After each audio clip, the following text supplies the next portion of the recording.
to human health. And so far, what we know is that 9 persons have lost their lives. Nearly 1,000 people were directly exposed in the living in the close proximity to the plant, and they have been evacuated, and medical treatment is going on. We'll hear more details shortly. Soon after that, this morning, Honorable Prime Minister chaired a meeting of the National Disaster Management Authority, which he is the chairperson of. He took stock of the situation on the ground, as well as the response that has happened so far and the response that is required from across the board. Although it is a chemical disaster, the response requires expertise on chemical side, expertise on chemical management side, as well as expertise on the medical side, expertise on evacuations and so on. So what should be the across-the-board response is something that Honorable Prime Minister took stock of. Right after that, the National Crisis Management Committee met in the chair of Cabinet Secretary and designed specific steps that we need to take to contain the effect. First of all, to ensure the safety of people who've been affected, but also to manage the emergency on the ground. The NDRF team, as most of you know, all NDRF teams have a minimum capacity to deal with chemical, biological, radiological, and nuclear accidents. CBR of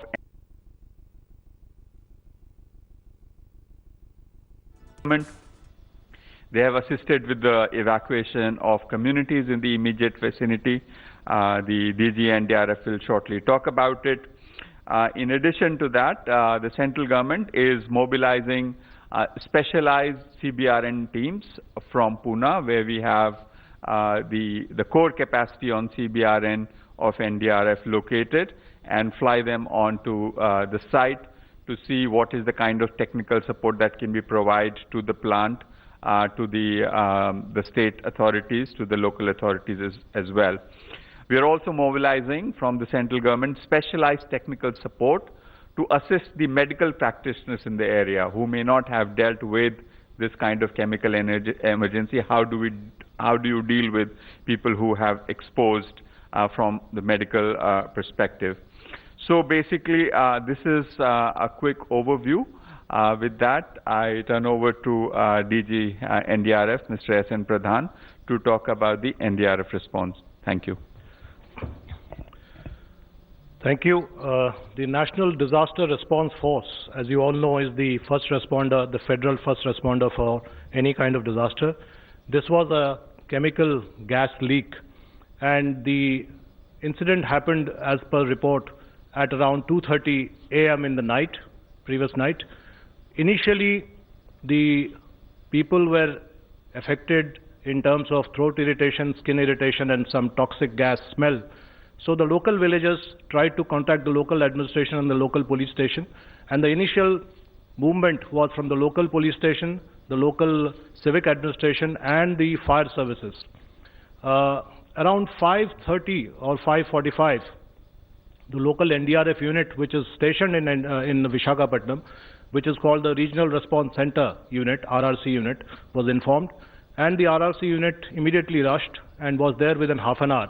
And after that, they helped in 2 ways. The first was for neutralizing the situation inside the polymers, LG Polymer factory itself, and the second is for the evacuation of the villagers near the factory site, which is the abutting village of Venkatapuram.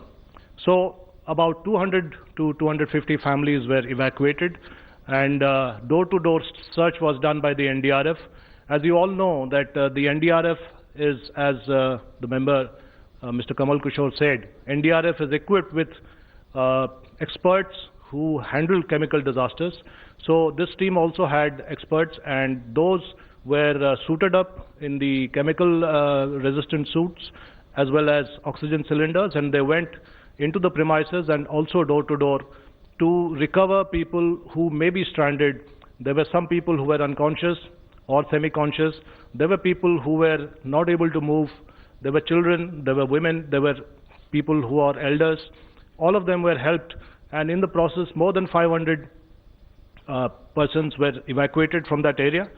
The NDRF also has stayed back and will stay back. The unit will stay back in that area till we are absolutely sure that situation is absolutely under control. As things stand, the reported death toll, as reported by the Andhra Pradesh authorities, there is nine dead, and there are some people who are critical, but there are most of the people who have been given first aid and relative treatment, and they are generally fine.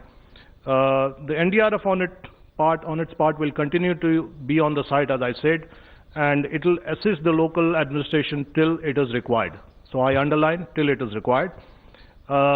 Additionally, as hinted by the member, an expert team of NDRF will be flying in from Pune into Visakhapatnam. Now let me explain about this team. As I must explain that NDRF has specialized teams all across India, and some teams are more specialized than others. The chemical, biological, radiological and nuclear team, specialized team, happens to be in the 5th Battalion Pune of NDRF, CBRN team. So this is a chemical disaster, and that's why the commandant, Mr. Anupam Srivastav, and his team of 4 personnel will be flying in from Pune to assess the situation on ground and to give any assistance that is required. So as of now, things are under control. I would say that the leakage situation is much better now, in the sense that the silo that was leaking is now down to minimal, and there is hardly any leakage there. But as I say that, I also underline that we will be there till that leakage is totally plugged, and other measures to neutralize the entire chemical situation there is also being taken. So overall, the situation is under control, and I think overall we can say that now it is a question of rehabilitation and treatment of the people who have been affected. That's all from the NDRF. From AIIMS, Dr. Guleria, please. नमस्कार. This is unfortunate incident जो आज सुबह हुआ विशाखापट्टनम में gas leak जो है. This is, as has been already told, it's a compound styrene, which is an alkaline benzene compound. अगर हम इस compound की बात करें तो it can basically cause harm to humans by inhalation, by ingestion, by effect on the skin, and effect on the eyes, what we call ocular effect. Inhalation, say, it can cause mucosal irritation, irritation in the throat, in the airways, which can lead to coughing. It can lead to breathing difficulty and wheezing or a whistling sound in the chest. And if the inhalation is at a higher level, it can lead to breathlessness and respiratory distress. The absorption of this compound can also lead to what we call CNS depression. That is, affects the brain, leading to headache, nausea, vomiting, weakness, fatigue, unsteadiness of gait. People get unsteady and have difficulty in walking and sometimes fall because of that.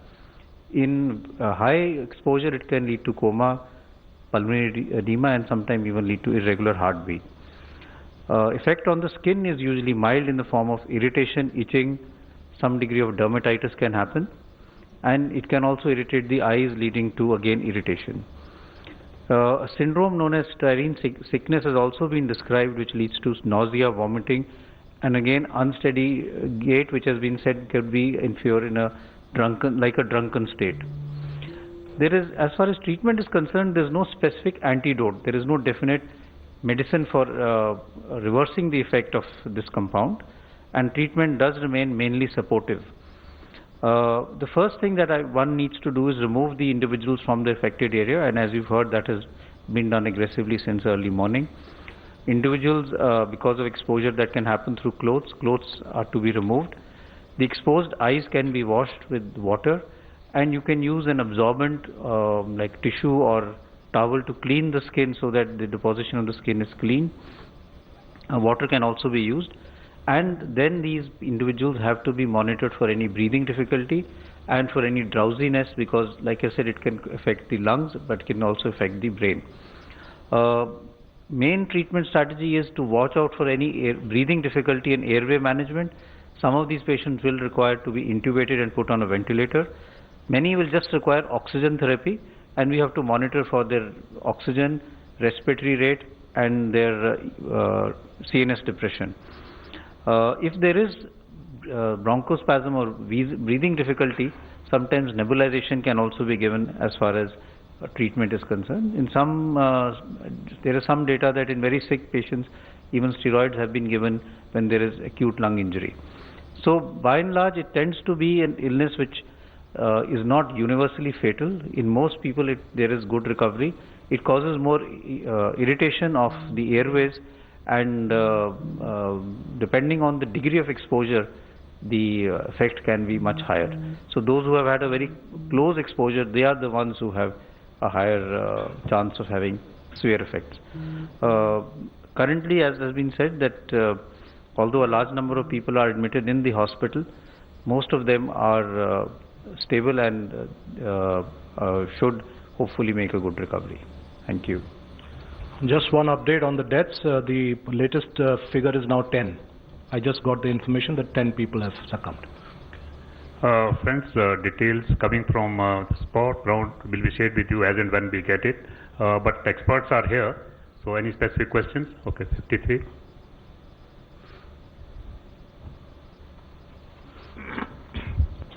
Sir मैं रविकांत हूँ news nation से। Sir lockdown में ये जो छूट दिया गया उसके बाद जो Please, this briefing is only for this particular purpose. Just focus on this. Yes yes sir, जो ये अनफॉर्चुनेट इंसिडेंट हुआ है, आगे भी बहुत सारी फैक्ट्रियाँ ओपन होंगी, तो आप लोगों की तरफ से क्या गाइडलाइंस जारी की जाएगी ताकि इस तरीके के इंसिडेंट आगे ना हों?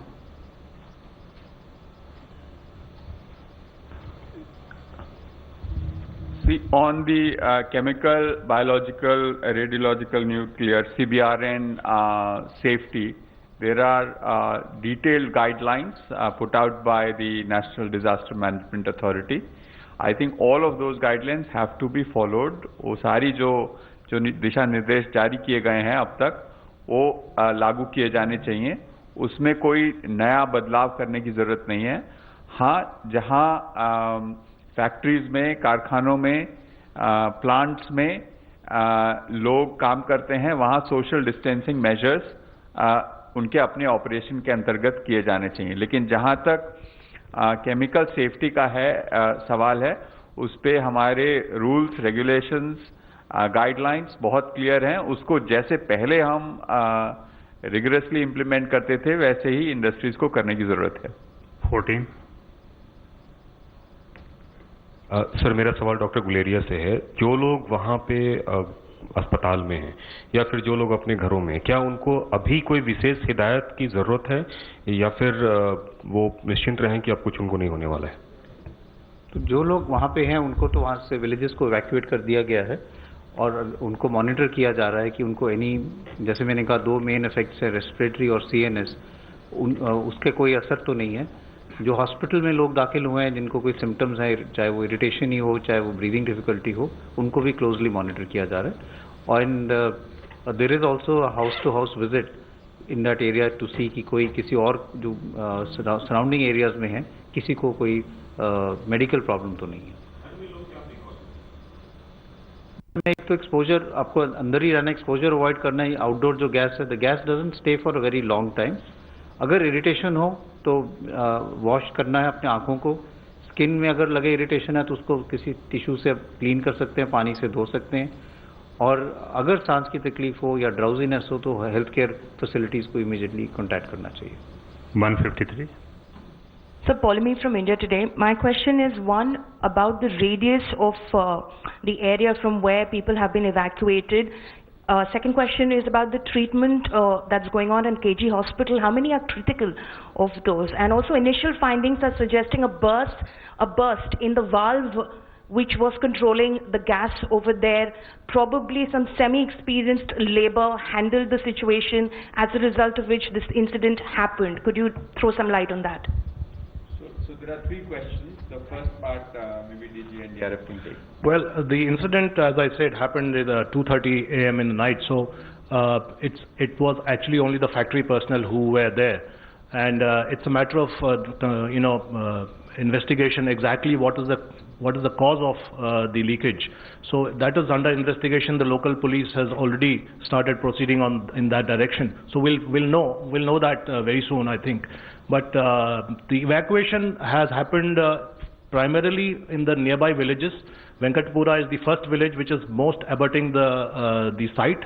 And then further villages were also intimated by the local administration just to be on the side of safety. And that's why those villages also were evacuated. So you could say in a radius of about 3 kilometers, the people were evacuated. 116.